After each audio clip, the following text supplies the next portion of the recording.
Shri Hari, MLA പറഞ്ഞ വളരെ പ്രധാനപ്പെട്ട ഒരു കാര്യമുണ്ട്. അതായത് രാഷ്ട്രീയ നേതാക്കളായി ഞങ്ങൾ പല സദസ്സുകളിലും സംസാരിക്കാൻ പോകുമ്പോൾ ഇത്തരം പരാമർശങ്ങൾ ഉണ്ടാകാറുണ്ട്. ഇതിനൊക്കെ പ്രതികരിക്കാൻ പോയാൽ അതിന് മാത്രമേ സമയം കാണുകയുള്ളൂ. പക്ഷേ ഇത് ഈ പെൺകുട്ടി ഒരു രാഷ്ട്രീയ നേതാവല്ല.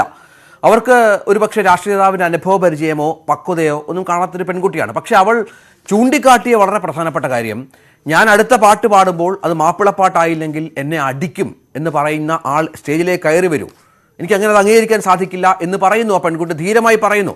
അത് ഞാൻ നേരത്തെ പറഞ്ഞതുപോലെ ഇപ്പോഴത്തെ പുതുതലമുറയുടെ പ്രതികരണമാണ്. ഞങ്ങൾ ഇത്തരം കാര്യങ്ങളിലൊന്നും വശംവദരാകുന്നില്ല, ഞങ്ങൾ അങ്ങനെ ജീവിക്കാൻ ആഗ്രഹിക്കുന്നവരല്ല എന്നുള്ളത്. പക്ഷേ ആ പെൺകുട്ടിയെ പിന്തുണയ്ക്കാൻ, അവർ ചെയ്തത് ശരിയാണെന്ന് പറയാൻ എത്ര രാഷ്ട്രീയക്കാർ തയ്യാറാകുന്നുണ്ട് എന്നുള്ളത് വളരെ പ്രധാനപ്പെട്ട ഒരു ചോദ്യമല്ലേ?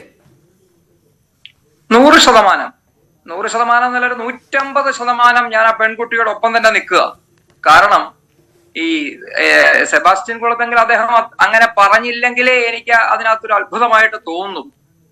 ഇത് ഇപ്പൊ വൈറലായതോ അല്ലെങ്കിൽ അത്തരത്തിലുള്ള കാര്യങ്ങളാണ്. പൊതുജന സമക്ഷത്ത് ആ കുട്ടി പറയുന്നുണ്ട്, നമുക്കെല്ലാ പാട്ടും വേണ്ടേ, അങ്ങനെയുള്ളവർ ഒന്ന് കൈപൊക്കൂ എന്ന് അടിക്കൂ എന്ന് പറഞ്ഞപ്പോ എല്ലാവരും കൈയടിക്കുന്നുണ്ട്. അപ്പൊ ഇദ്ദേഹം പറഞ്ഞ സെബാസ്റ്റ്യൻ കുളത്തെങ്കൽ പറഞ്ഞ ചില കാര്യങ്ങളോട് ഞാൻ യോജിക്കുന്നു. ഈരാറ്റുപേട്ടയെ സംബന്ധിച്ച് സാധാരണക്കാരായ ആളുകളുണ്ട്, അവര് ഈ പറയുന്ന വർഗീയമായി ചിന്തിക്കാത്ത ആളുകളുണ്ട്, ഉദ്യോഗസ്ഥരാണ്, അല്ലെങ്കിൽ മറ്റു നാടുകളിൽ ജോലി നോക്കുന്നവരുണ്ട്, ബിസിനസ് ചെയ്യുന്ന ആളുകളുണ്ട്, എല്ലാം ഉണ്ട്. പക്ഷെ എന്തുകൊണ്ട് അദ്ദേഹം ചോദിച്ച ഒരു ചോദ്യമുണ്ട്, ഏതോ ചില കോർണറുകളിൽ നിന്ന് ഈരാറ്റുപേട്ടയെ മോശമാക്കി ചിത്രീകരിക്കാൻ വേണ്ടി ശ്രമം നടക്കുന്നു എന്ന് അദ്ദേഹം പലവട്ടം അവിടെ പറയുകയുണ്ടായി.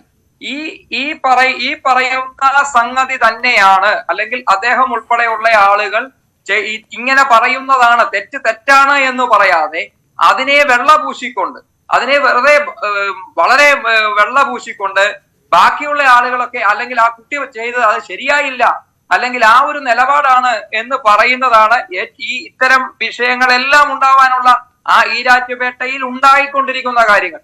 ഈരാറ്റുപേട്ടയെ സംബന്ധിച്ച് കോൺഗ്രസ് ചെയ്യുന്നു എന്ന് ഇന്ന് തൊട്ട് പറയാൻ തുടങ്ങിയതല്ല, കുറെ കാലം അദ്ദേഹം പറഞ്ഞതെന്താ, ഒരു MLA ആണ്, ചില കോണുകളിൽ ശ്രമിക്കുന്നു എന്ന്. ഞാൻ അദ്ദേഹത്തോട് തികച്ചും വിനീതനായ ഒരു കാര്യം ചോദിക്കാൻ ആഗ്രഹിക്കുന്നു.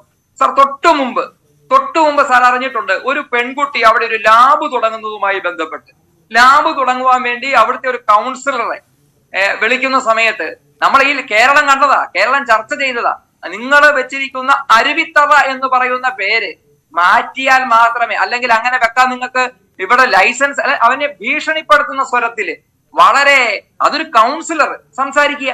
ഞാൻ വീണ്ടും പറയുന്നു, ഈരാറ്റുപേട്ട എന്ന് പറയുന്നത് MLA പറഞ്ഞതുപോലെ ബഹുഭൂരിപക്ഷം ആളുകളും സമാധാനം കാക്ഷിക്കുന്ന നല്ലവരായ ആളുകളാണ്.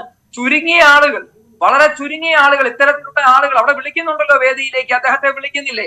അങ്ങനെയുള്ള സങ്കുചിതമായ ആളുകൾ ഈരാറ്റുപേട്ട എന്ന് പറഞ്ഞാൽ അത്തരത്തിലുള്ള ഒരു വർഗീയ അജണ്ടയിലേക്ക് കൊണ്ടുവന്ന് ഒരു തീവ്രവാദം, ഇപ്പൊ ഞാൻ തീവ്രവാദം എന്ന് പറയുമ്പോൾ തീവ്രവാദം എന്ന് എനിക്ക് അവിടെ എന്ന് പറയുമ്പോൾ അടുത്തൊരു വിവാദത്തിന് വേണ്ടിയിട്ടല്ല പറയുന്നത്. അങ്ങനെ എന്തേലും പറയുന്ന സമയത്ത് അവരാണ് ശരിക്കും. ഞാൻ അവിടെ ചില ആളുകളുമായി സംസാരിക്കും, നല്ല ബന്ധമുള്ള ഒരു സ്ഥലം, PC ജോർജ് പറഞ്ഞ പോലെ തന്നെ ചില ആളുകളുമായി നമ്മൾ സംസാരിക്കുന്ന സമയത്ത് അവർ പറയുന്നത്, ചില ആളുകൾ ഇത് ഹൈജാക്ക് ചെയ്യുകയാണ്, അവർ പറയുന്നതാണ് അവിടെ നടക്കുന്നത് എന്നുള്ള തരത്തിലേക്കാണ് ഇന്നിപ്പോ ഈരാറ്റുപേട്ട വന്നുകൊണ്ടിരിക്കുന്നത്. അപ്പൊ അതുകൊണ്ട് അത്തരത്തിലുള്ള അവിടെ നടക്കുന്ന വിശദമായ അത്തരം ചർച്ചകളിലേക്ക് പോകണമെങ്കിൽ പോകാൻ ഞാൻ തയ്യാറാണ്.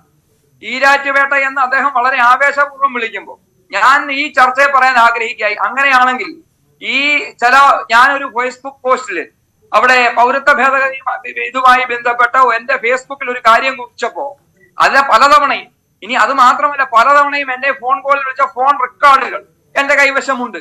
അത് ഈരാറ്റുപേട്ടക്കാരെന്ന് മാത്രമാണ് പറയുന്നത്. ഞാൻ നിങ്ങളോട് വീണ്ടും പറയുന്നത്, അത് ഒരുപക്ഷെ സഭ്യമല്ലാത്തത് കൊണ്ട് ചാനലുകളിൽ അത് പ്രഖ്യാപിക്കാൻ പറ്റത്തില്ല. ഞാൻ പക്ഷെ പറയാം, അത്തരത്തില് സ്വന്തം കുടുംബത്തിരുന്ന് പോലും നമ്മൾ ഇയർഫോൺ ഉപയോഗിച്ച് മാത്രമേ കേൾക്കാൻ സാധിക്കത്തുള്ളൂ.